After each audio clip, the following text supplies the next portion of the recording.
This Podfiesta Day 1, he is an award-winning business and marketing strategist, coach, author, and host of the Chasing the Insights podcast. An ex-radio announcer with over 20 years in marketing, he has also been recognized by his peers with numerous awards, including being named a Fearless 50, a program designed to recognize the top 50 marketers in the world who are driving bold, fearless marketing and digital transformation. He has also founded multiple companies, including the Chasing the Insights podcast, an academy where he empowers entrepreneurs and business owners to make sense of marketing and to grow the business they have always dreamed of. Please welcome Vince Warnock. Hey, how you doing? Right, it is so good to be here, guys. Okay. Thanks for the introduction. That was such a nice introduction. And for those that don't know me, you've heard the bio there, but essentially I'm the Chasing the Insights guy. So I tried to rebrand myself at one point, by the way, just totally off topic here for a second. But I tried to rebrand myself at one point. I thought when I left Cigna, I was the chief marketing officer at Cigna, and I thought I'm going out to do something different, need to create a new brand. And I was trying to think of different names for my company, and I was looking at different URLs and everything. And somebody who I was coaching in San Diego, they went down to a cafe there and they said, "Oh, I'm working with this guy from New Zealand." They said, "Oh, who's that?" "Oh, Vince Warnock." "Oh, the Chasing the Insights guy." And that's when I realized, yeah, I've got a brand. I just didn't know it, so I had to embrace it. But anyway, so good to be here, guys. I love podcasting. I love being a podcast host, so I'm super excited about all of this. And the beauty of this is we're going to be talking about something that's really super interesting, that's gaining a lot of traction and momentum at the moment, and that is Clubhouse. Now, first thing you're going to notice here, by the way, other than my super cool background with lots of Star Wars memorabilia, is I don't have slides. I don't generally work with slides. I just want to have a conversation with you. So we're going to dig into Clubhouse, what it is. I'm going to give you a brief definition of what it is, talk about where it's come from, etc. We're going to look at the similarities and differences between Clubhouse and podcasting in general. And those similarities particularly have drawn people to make the conclusion that potentially Clubhouse is a version of podcasting on steroids. So we're going to look at whether or not that is fact. So we're going to look at the advantages of Clubhouse, the disadvantages of Clubhouse over podcasting. We're then going to look at where to next with Clubhouse. So we're going to look at where it's heading, which is quite interesting. And lastly, and this is most importantly, we're going to look at what the opportunities for us as podcasters are with Clubhouse, how it can fit within our ecosystem, how it can fit with us. I'm banging my microphone there. How it fits with us and what we can do with it, etc. So first of all, let's have a look at Clubhouse. And if you haven't, I was going to say hands up, but I can't see any of you, so I don't know why I did that. But if you haven't heard about Clubhouse, you must have been living under a rock by now, because it is essentially, it's a social network, right? It's an invitation-only social network that exists at this stage only on iOS devices. So it's basically it's an iPhone app or an iPad app where you can listen in on audio-based conversations.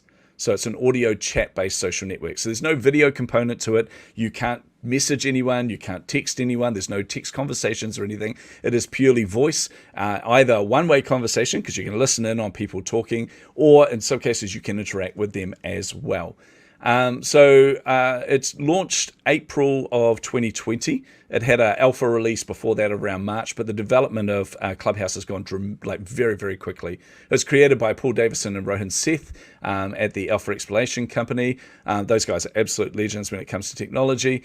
And it's seen an exponential growth, and I mean exponential growth. At the end of last year, considering, by the way, this is an invitation-only platform, at the end of last year, we had around, I think in November, don't quote me on that one, but it was around 0.6 million active users. Now, depending on which kind of company you're talking to or which different news outlet is reporting on it, it's either 6 or 10 million active users. So that is in a very short amount of time. So Clubhouse is something we do need to pay attention to. Celebrities are in there. That's probably something worth noting because it interests some people, but I know Elon Musk is in there, Oprah Winfrey, Drake, Chris Rock, Seth Godin. I have actually been in one of Seth Godin's rooms, but I haven't participated in any of the conversations with Oprah Winfrey, mainly because I can't find the damn things. Anyway, so a lot of celebrities are in there, which means you have access to listening to them, but in the same token, you can also, in some cases, even interact with them as well if they bring you up on stage, and I'll explain what that means in a minute. So that in itself is very exciting. And all of this, the invitation-only aspect to it, the rapid growth, the in fact significant growth of Clubhouse, the fact that celebrities are in there, even Mark Zuckerberg, who's on a competing channel essentially, he even did a Clubhouse club room as well. So with all of this, it's created this huge sense of fear of missing out, or FOMO.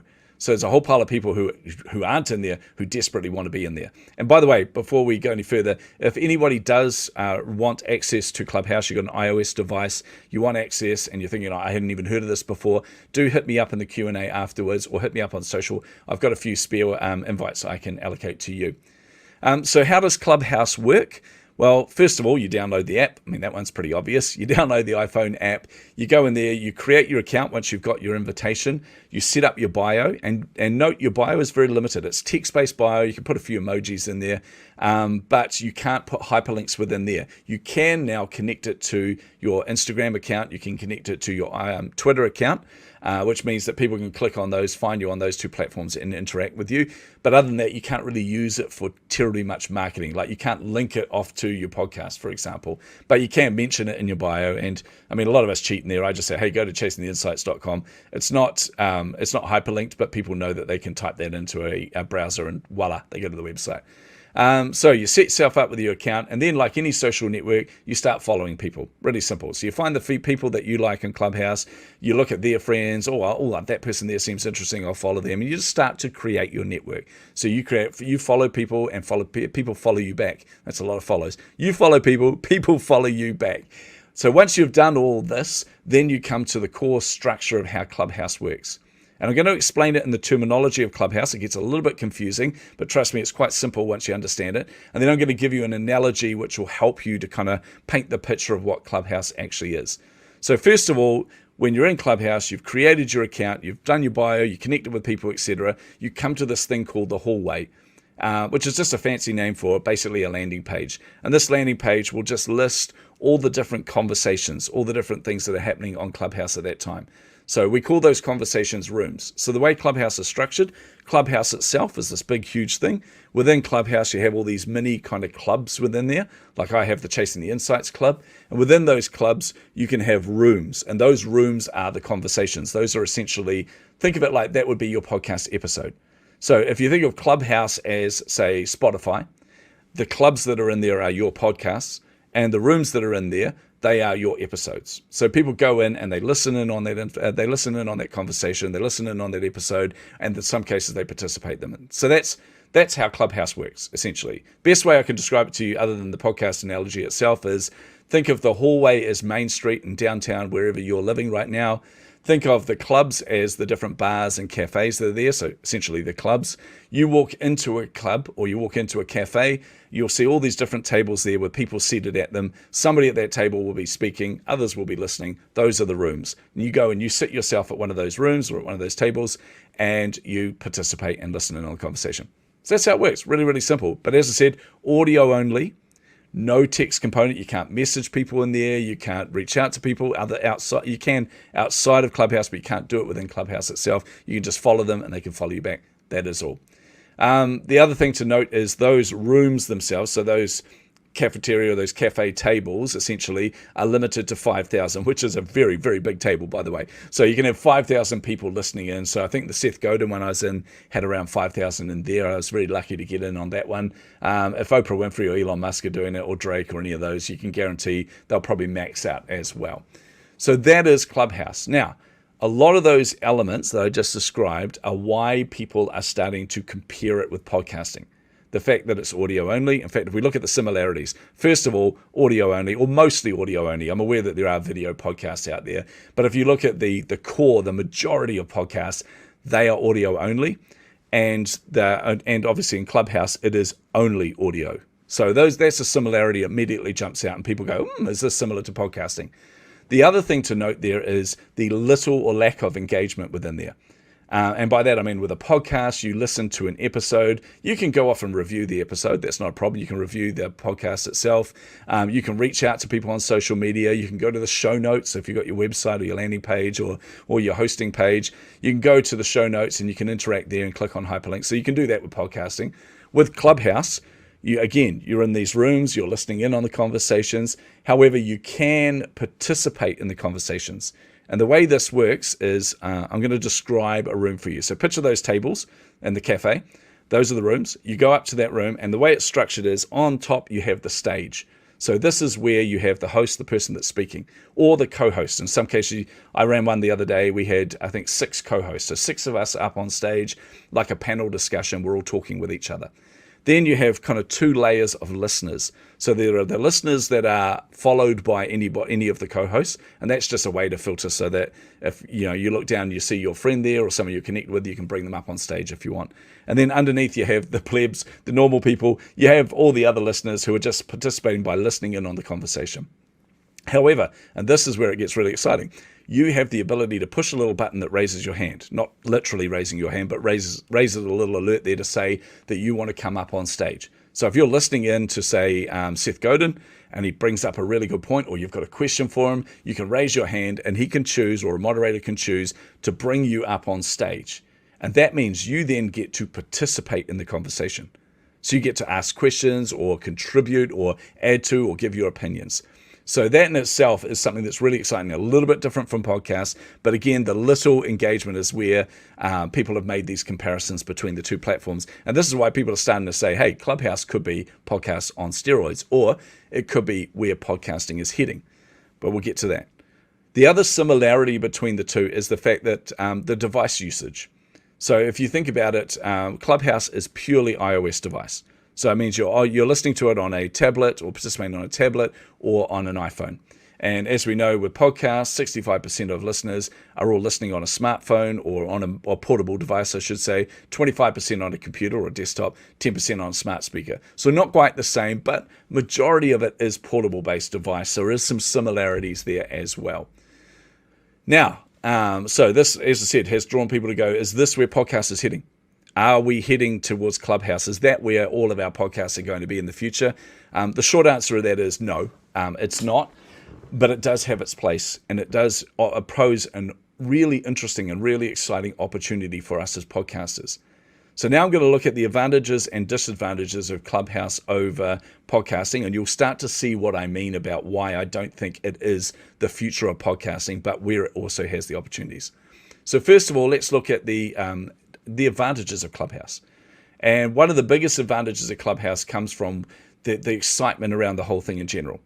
As I said, when you've got something that launches in April of 2020, right, launches to the public with invite only, and you've got celebrities in there, and you've got this rapid rise. Like I said, we're now between 6 and 10 million, depending on who you ask, active users in a very short amount of time. So it's going on this exponential curve. That means it's creating all of this interest and a sense of fear of missing out. So there's a whole pile of people out there that are going, oh, I want in. I don't know what it is. I don't think it's that interesting, but the fact I'm not in there means I want to get in there. I want to participate in this. So there is this buzz that happens and this fear of missing out. So there's quite a bit of excitement and momentum around Clubhouse as well. Do I think that's going to be sustainable? No, I don't. I think at some point we're going to saturate it. At some point, it'll be like Facebook. At some point, basically your grandparents or your parents are going to start to get in there, and everyone's going to go, oh no. It's going to be harder and harder to find the conversations I want in there, or they'll come up with a different way that you can engage in it. So essentially it's that fear of missing out that's causing a massive advantage for Clubhouse, because if you're in there early, if you're in there having these conversations, running these rooms, hosting these rooms, bringing people up on stage, having these two-way conversations, all these kind of things, you are going to generate a following. You are going to create momentum for yourself as well. So massive opportunity there. The other advantage of Clubhouse is visibility. And by that I mean with podcasts, you have your podcast, people can search for things, but you've got to do your SEO really, really well, all these kind of things. You've got to have your marketing on point. You've got to have everything sorted so that people can find your podcast, subscribe to your podcast, listen to your episodes, and engage with you after the fact as well. So that's the podcasting side. On Clubhouse though, because it is fresh and new and growing really, really fast, there's also this serendipitous nature of it. When you get into Clubhouse, you have that hallway. That hallway will tell you the rooms or the conversations that are happening with people you're connected to. So there's potentially one that you will find that you would never have known about before. You might find some random club in there, like the Chasing the Insights Club. You see a room there talking about imposter syndrome. You go, I didn't even know these guys existed, but I really want to listen in on this conversation. I really want to participate in this. So you go into that room and suddenly I, as a host, now have a new audience. So it's opened me up to a brand new audience that are now hearing what I have to say. So that in itself is a big advantage of Clubhouse. That kind of early adopter state, the whole momentum behind it is posing a good opportunity for us. The other thing is the interaction. As I said, Clubhouse has a massive advantage over traditional podcasting in that you can get people to participate in the conversation itself. Generally, when I'm going to, whenever I'm running a room, like hosting a room, I will start by setting the room, we call it, and resetting the room multiple times through it. But you basically go, hey guys, we're talking about imposter syndrome in here right now, or we're talking about how to market your podcast. And if you want to ask any questions, just make sure you raise your hand. If you want to participate or contribute to this, make sure you raise your hand. And you can bring them up on stage. They can have that conversation. They can contribute as well. So from a listener's perspective, there is a sense of buy-in to this. There's a sense of ownership of this conversation. It's not just me passively listening like I do in the case of a podcast. It is me actively listening because I can participate as well. So that is a huge advantage of Clubhouse over podcasting. The other advantage, as I said, is all of the early adopters. So these are people who are generally higher socioeconomic, they're higher educated, they just basically have more money and can buy more things. If you're selling things through your podcast, it's a no-brainer. Clubhouse should be something you should be looking at as well. So those are the advantages of Clubhouse over something like traditional podcasting. Now, the disadvantages of Clubhouse. This is the most important piece here, guys, because this will tell you what I mean when I say I don't think this is where podcasting is heading, but I think it's going to complement podcasting, right? This is not podcasting on steroids because there are some very key things that we have to look at with the disadvantages of Clubhouse. The first big one is we've got to look at the behavior of podcast users, or the behavior of the listener. You see, as we know, like podcast listeners, I think on average it is 52% of podcast listeners listen to a full episode. So generally, like if I look at my behavior, and I can speak for myself because I'm me, if I look at my behavior, I listen to podcasts when I'm here in the office, in between recording other people's podcast episodes or my own episodes and things. I will listen to different podcasts that I enjoy. When I'm driving, if I'm driving my kids to school, driving my wife to work, or any of those, anytime I'm captive in a vehicle, perfect opportunity to put a podcast on. I can listen while I drive. I don't have to do anything. I don't have to participate in the conversation. I can listen while I drive. Or if I'm going for a run, sorry, I'm just picturing this body as the body of a runner. That doesn't happen. If I'm going for a walk, that's a little bit better. If I'm going for a walk, I'll put my headphones in. I'll listen to a podcast because, again, I don't have to do anything. I can just listen and listen. So that in itself, that behavior is really, really important. The other behavior, as I said, if 52% of podcast listeners listen to a full episode, let's have a look at what it's like on Clubhouse. Now, we don't have any stats around this, but I can tell you based on what I've seen. I've been in Clubhouse since last year, and I've participated in a number of different rooms. I've hosted a number of different rooms. I'm very active in there. And one of the things I've seen is when you're looking at a room, you're looking at this conversation, think like a podcast episode. When you're looking at this, you will have the speakers on stage and the listeners blipping in and blipping out. So people coming in partway through, people like leaving and coming back, people like leaving, we call it leave quietly. There's literally a button there saying leave quietly. So they disappear and they come back from the part of the conversation as well. They are not actively listening for the entire episode. They will participate in and out. They might go and check out a couple other rooms to see if that's more interesting. So there's this kind of hopping in and hopping out. So it's a very different behavior between the two. The other thing to note is on Clubhouse, none of these sessions, none of these rooms, none of these conversations are recorded. There is no evergreen element to Clubhouse at all. Now, if you think about how you listen to podcasts versus how you would interact with something like this, for me, when I listen to Clubhouse, it's serendipitous. I go into Clubhouse and go, is there anything interesting on here? Oh, that sounds interesting. I will go and listen to that. On the rare occasion, I will listen to something live, as in I will go, there's a club room coming up on Tuesday at 3 p.m. on how to increase my podcast listeners, right? How to get more people to listen to my podcast. I think that's interesting. I'm going to schedule that. So I go to my calendar, I block out the time, and I make sure I'm in Clubhouse at that time listening to it.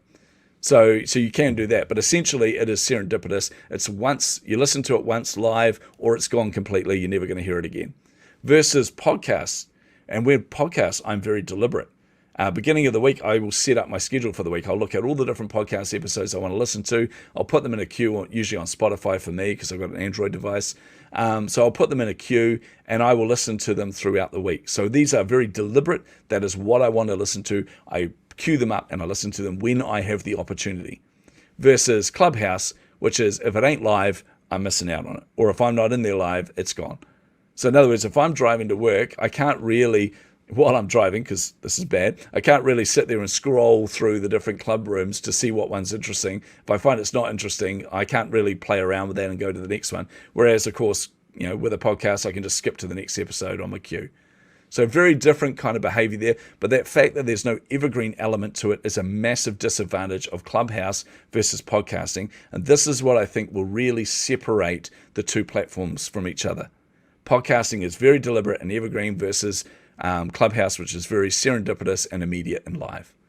The other disadvantage of Clubhouse is the device limitations. As I said, with podcasts, 65% listen on mobile devices. That is Android devices, iPhones, iPads. That is, I can't think of any other mobile devices. You guys know what I mean. Mobile devices in general, 65% are listen on that. But 25% are listen on desktop. And 10% on your smart speakers as well. I know in the office here I use my smart speaker to listen to my podcast episodes. Whereas on Clubhouse, it is iOS only. You have to be on an iPhone or an Android. iPhone or an iPad. Android, however, is coming. They are working on an Android version at the moment. That is going to be about 6 to 8 weeks away if we understand correctly. They said about 2 months. That was about 2 weeks ago. So let's say 6 to 8 weeks away, we're going to get an Android version. That, by the way, is going to cause a massive spike in growth as well because suddenly it's available to more people. But there is no plans at this stage for a desktop-based version. And there's very good reasons for that as well, because the second they open it up to desktop-based users, then there is the potential for people to record those sessions, which is defeating the purpose of what they created Clubhouse for. So those device limitations are going to cause a bit of a difference between the two there as well. And the other thing is reach. And like I said, everything is, I have to learn to swim now. Yeah, everything is going very, very quickly with Clubhouse. So that exponential growth, as I said, we're at 6 to 10 million. But when you compare that to the stats for podcasting, that is nothing. And by the way, smartphones are not available or not accessible to certain countries of the world. They're not as prevalent in certain countries of the world, particularly third world, whereas devices that can listen to podcasts are. So podcasting at the moment, I think in the US, I think the stats are there's 68 million US listeners listen every single week. So these are highly active podcast listeners. 68 million versus 6 to 10 worldwide for Clubhouse. So you can see there's a huge difference between these two platforms. Now, that's not to say Clubhouse can't catch up at some point, but again, I think it is going to reach that critical mass. It is going to reach a point where people are going to lose interest in it unless they keep things fresh and different. So that's the disadvantages of Clubhouse. So before we get into the opportunity, and this is the piece I really, really want to talk about in this session, the opportunity for us as podcasters, I just really want to quickly talk about where Clubhouse is heading. So what's next for Clubhouse? And there's a few things to note there. As I said, the Android version, that's about 6 to 8 weeks away. So that is going to cause a lot of growth for Clubhouse. That's going to cause a lot of new users because it's going to make it more accessible to people. It's still going to be invite only at this stage. At some point, they will switch off the invite only aspect. But at this stage, that FOMO is really working in their favor. So they're going to keep it there. But that's really, really quickly on the horizon. The other thing they're testing at the moment, they have 250 users that are testing monetization aspects. So being able to make purchases within Clubhouse. So this is very different. It's something we don't really see much development on, or certainly haven't seen much adoption of in the development space for podcasting itself. And I'm not entirely sure. I'm not one of those 250. They're very hush-hush on it. All we know is that 250 people are testing this. They are testing the monetization piece in Clubhouse. So yet to see what that looks like. But that is something interesting, and you can kind of see where they're heading with this. They're creating it as a really good opportunity for brands.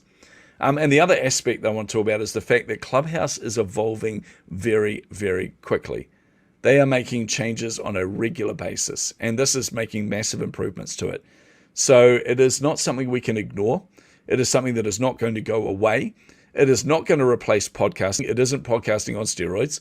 It's a bit of a clickbaity title to this, but I really wanted to talk about this aspect because that is something that has been touted out there in the industry.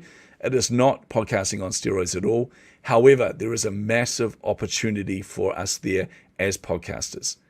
And I want to get into that. So there's some different ways that we can use Clubhouse as a companion piece for our podcasts. There's a way that we can bring our podcast to life using Clubhouse, and there's a way we can get more audiences and more information, more resource through using Clubhouse as well.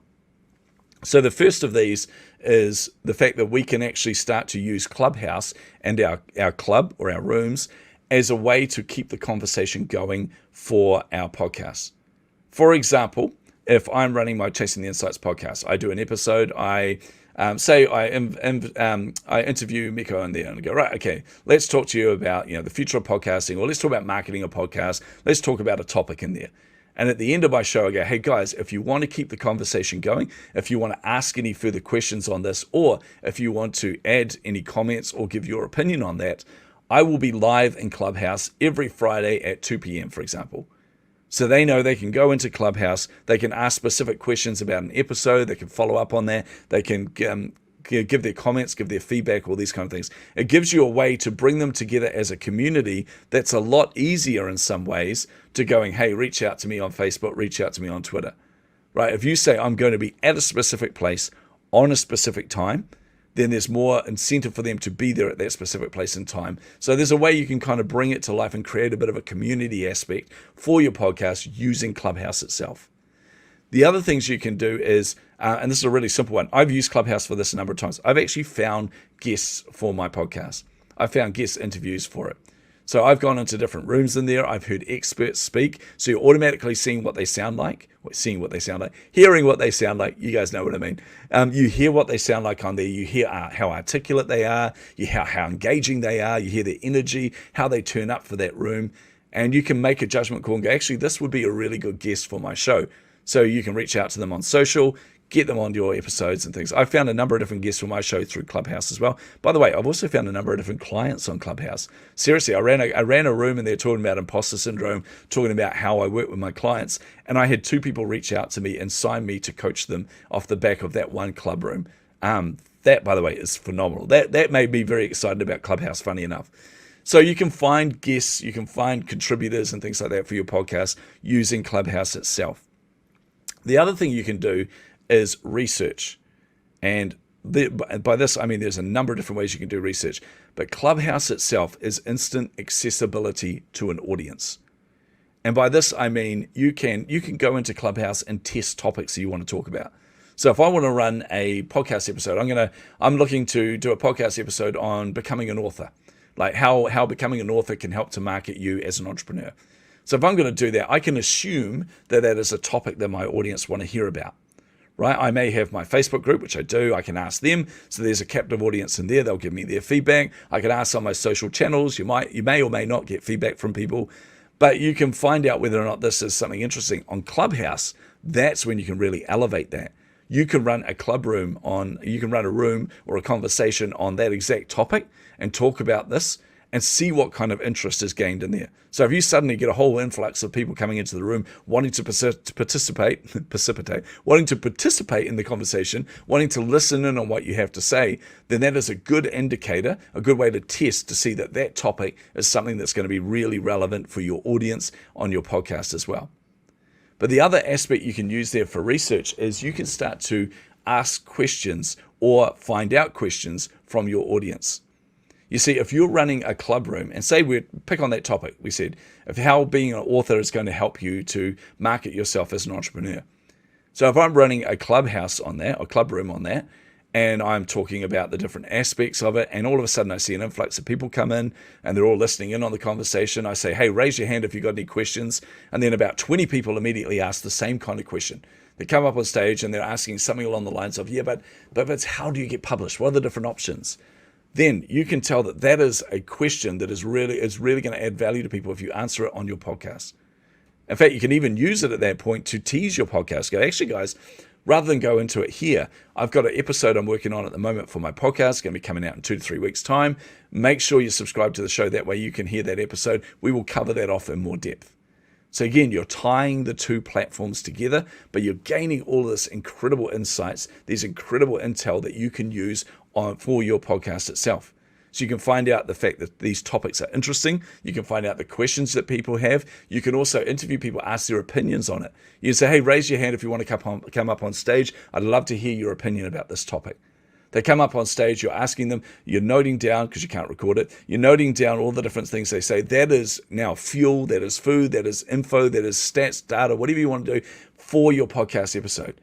You can literally say in your podcast, I ran a Clubhouse, and this was one of the most common things that came up there, was people said that they were worried about the fact that if they published on Amazon, it was going to ruin their reputation. Well, I'm here to tell you this. So you see what I mean? You can tie these things together. You can get those responses, get those questions, gauge their interest through using those club rooms in a safe environment there, and then put it out into your evergreen platform, which is your podcast itself. And then the other piece, before I wrap up here, the other piece which is really important around using Clubhouse is finding a new audience.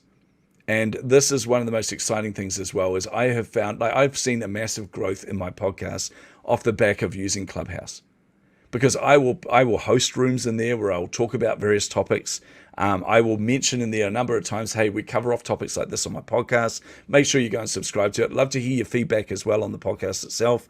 I invite in co-hosts. Often they are people that are going to be coming up on an episode for me. So for example, if I've got an episode coming up talking to an entertainer about how to create your personal brand, then I will bring them into Clubhouse as a co-host to kind of tease the episode, to talk about aspects of what we're going to cover off in that podcast.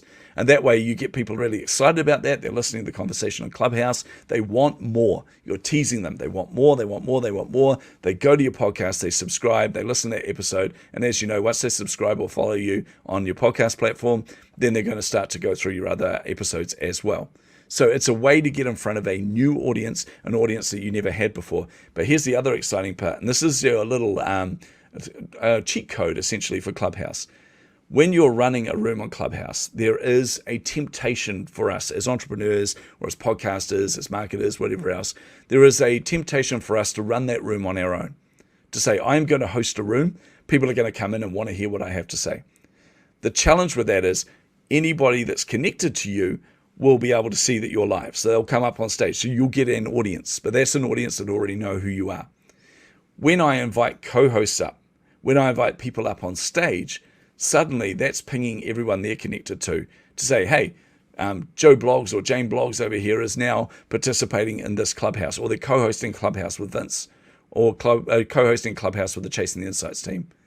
So immediately it's reaching out to their networks who know that this is going on and will jump in there, and suddenly you're exposed to a newer audience as well.